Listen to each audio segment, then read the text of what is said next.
4 PM news network में दोस्तों आपका स्वागत है। मैं हूं आपके साथ राशिद ज़हीर। एक तस्वीर मैं आपको ख़बर के रूप में बताने जा रहा हूं। हमारे एडिटर इसको फुल स्क्रीन पर लगाएंगे और इसको लगाने के बाद आपको पहली लाइन पढ़ने को मिलेगी कि where false information is posing the biggest threat. इसका मैं तर्जुमा बाद में करूंगा, लेकिन मैं उससे पहले आपको ये दिखाना चाहता हूं। समाजवादी के एक बड़े प्रवक्ता हैं राजकुमार भाटी, उन्होंने इसको ट्वीट करते हुए क्या लिखा है, फिर आपकी बात समझ में पूरी तरह से आ जाएगी। इसमें लिखा, अफवाह, झूठ और फेक न्यूज़ फैलाने के मामले में भारत ने विश्व में पहली रैंक प्राप्त की है। इसका श्रेय आप किसे देंगे? ये मैं पढ़ ही रहा था कि अचानक मैंने इसके कमेंट्स में जाकर देखा तो कमेंट्स में एक आदमी ने जो लिखा है, मुझे मजबूरन ये सोचना पड़ा कि मुझे इस पर ख़बर बनानी चाहिए। एक साहब हैं सद्दाम रेन, उन्होंने लिखा कि आखिरकार विश्व गुरु बन ही गए, भले ही कुछ झूठ अफवाह में ही सही। इतनी ज़्यादा फेक न्यूज़, नफ़रत फैलाने वाले एजेंडे आपके सामने लाए गए हैं कि जिसकी वजह से हम विश्व गुरु बन गए।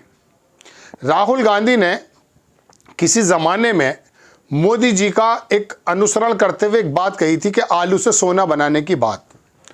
वो नकल की थी दरअसल मोदी जी के बारे में, लेकिन अंधभक्त और देश की मेनस्ट्रीम मीडिया या गोदी मीडिया ने कुछ इस प्रकार से बताया कि जैसे राहुल गांधी अपनी तरफ से कह रहे हैं, आलू डालो सोना लिखो, आलू डालो सोना लो।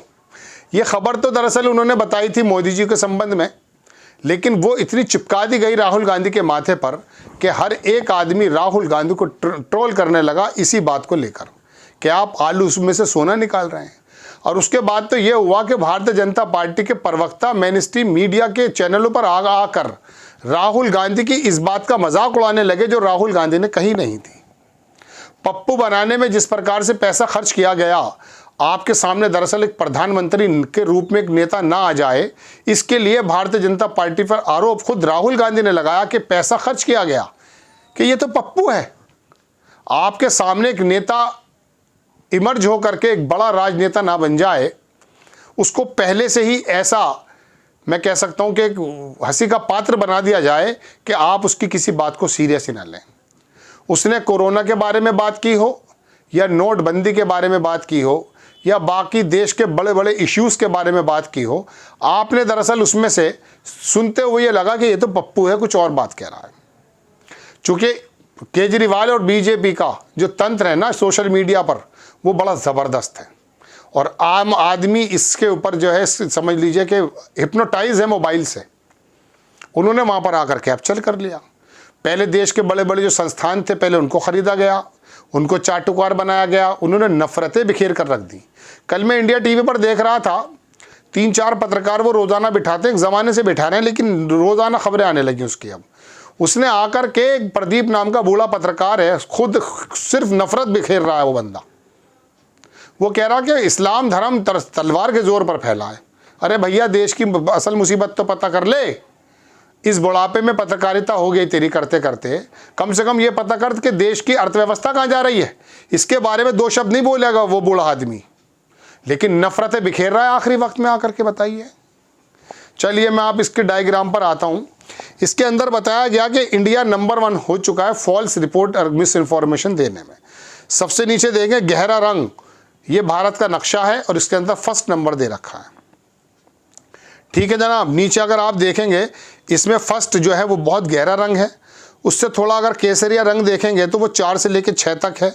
इसमें अमेरिका भी शामिल है और जनाबे वाला इसके अंदर दूसरे लोग शामिल हैं। दूसरा कलर येलो है, फिर थोड़ा लाइट येलो है और बाकी 22 से नीचे जो हैं वो लोअर हैं।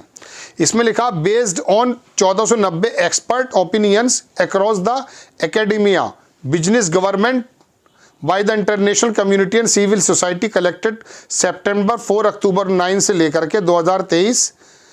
ये बताया गया वर्ल्ड इकोनॉमिक फोरम, ये बताया गया कि इसके अंदर बहुत सारे इंटेलेक्चुअल्स को मिलाकर के जब एक रिपोर्ट बनाई गई तो पता ये चला कि भारत को नंबर 1, ये हो सकता है रिपोर्ट थोड़ी पिछले साल की हो, क्योंकि इसके अंदर सर्वे तो बताया जा रहा है 9 अक्टूबर 2023 का है, लेकिन फिर भी अगर ये खबर अब भी सर्कुलेट कर रहे हैं समाजवादी के प्रवक्ता वगैरह, तो सोचने का विषय यह है कि वाकई पिछले साल में और इस साल में कंडीशन नीचे गई है। प्रेस फ्रीडम के बारे में भारत की जो रैंक है वो रोज़ाना धंसती जा रही है। आपको सूचना दे करके दरअसल आपको अवेयर नहीं किया जा रहा है, आपको सूचना दे करके आपको दरअसल ज़ॉम्बी बनाया जा रहा है, नफरत पैदा की जा रही है। साबरमती से बड़ा ड्रामेबाजी क्या हो सकती है, उसके बारे में मैंने एक स्क्रीनशॉट लिया साहब थे उसमें बता ये रहे हैं कि साहब प्रधानमंत्री जी बैठे हुए खुद इसका प्रचार कर रहे हैं। आप देखें ये खबर, एक साहब है कोई, उन्होंने ट्वीट किया कि वैश्विक स्तर पर किसी भी क्षेत्र में स्थान प्राप्त कर पाना किसी एक के बस का नहीं है, बल्कि सामूहिक प्रयास से ही संभव होता है। ये जो नंबर 1 मिला है सामूहिक प्रयास से मिला है। लिखता है कि इस उपलब्धि का श्रेय पहली पंक्ति में बैठे सभी लोगों को समान रूप से जाता है। हालांकि दूसरी तीसरी पंक्ति वालों ने भी प्रयासों में कोई कमी नहीं की होगी। नीचे मोदी जी ये सब साबरमती देख रहे हैं, और यहाँ पर उत्तर प्रदेश में, मध्य प्रदेश में और गुजरात में सब जगह इसको टैक्स फ्री कर दिया गया, ऐसा सुनने में आया। क्या मकसद है? फिल्मों के माध्यम से बॉलीवुड के एक्टर्स को भी टूल बना लिया गया है कि आप नफरतें बिखेरिए और हमारे एजेंडे का काम कीजिए। और लालची लोग कहाँ नहीं होते बताइए। अनुपम खेर अचानक, इतना शानदार अदाकार, परेश रावल इतना शानदार अदाकार, अचानक मुँह से नई नई बातें निकालने लगता है। अरे तुम लोगों को तो पूरे भारत के हर वर्ग ने आपको एक्सेप्ट किया है आपकी अदाकारी और आपके रोल्स की वजह से, और अचानक देखिए क्या हो रहा है।